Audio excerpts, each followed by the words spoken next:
एक राजा था जिसके यहाँ बेटा पैदा नहीं हो रहा था। उसे किसी तांत्रिक ने सलाह दी कि आप ही के राज्य में किसी छोटे बच्चे की बलि चढ़ा दीजिए, अगले 1 साल में आपके यहाँ बेटा पैदा हो जाएगा। राजा ने ऐसा ही किया। अगले ही दिन ऐलान करवा दिया कि जिस घर से बच्चा दिया जाएगा उस घर को ढेर सारा धन दिया जाएगा। राजा का यह ऐलान एक गरीब परिवार ने सुना तो अपने घर के सबसे छोटे बच्चे को भेज दिया कि ये बच्चा हमारे किसी काम का नहीं, इसे रख लो। अब बलि चढ़ाने की पूरी तैयारी हो गई। राजा ने बच्चे से पूछा, कोई तुम्हारी आखिरी इच्छा? तो बच्चा बोला, मुझे बस थोड़ी सी गिल्ली मिट्टी ला कर दे दो। मिट्टी लाई गई तो उस बच्चे ने उस मिट्टी से छोटे छोटे 4 मकान बनाए और उसके बाद एक एक करके 3 मकानों को लात मारकर गिरा दिया। एक को रहने दिया और उसके सामने हाथ जोड़कर दुआ की और राजा को बोला, अब मेरी बलि चढ़ा दो। ये देखकर राजा को बड़ा अजीब लगा।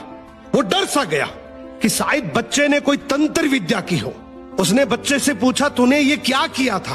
तो बच्चा बोला, पहला मकान गिराया जो मेरे माँ बाप का था, जिन्होंने सिर्फ पैसों के लिए मुझे बेच दिया।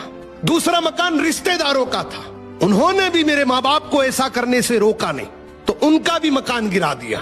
तीसरा राजा जी आपका तो काम है लोगों की रक्षा करना, लेकिन आप भी अपने लालच के लिए रक्षक से भक्षक बन गए। आपने तो अपने लालच के लिए मेरी जिंदगी खत्म करने की सोच ली, तो मैंने आपका भी महल गिरा दिया। और ये चौथा मेरे भगवान का घर है, उसके सामने मैंने हाथ जोड़कर कह दिया कि अब सब तू संभाल लेना।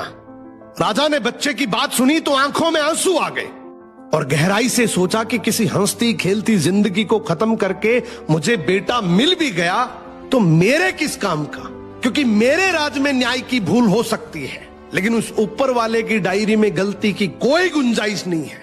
राजा ने रोते हुए बच्चे को गले लगा लिया और बोला, आज से तू ही मेरा बेटा है। इस कहानी का मतलब है कि दुनिया के सामने झुकने से कुछ नहीं होगा, क्योंकि दुनिया अपने मतलब के लिए कुछ भी कर सकती है। झुकना है तो उस भगवान के सामने, जिसके सामने झुकने से तुम्हारा कोई कुछ नहीं बिगाड़ सकता।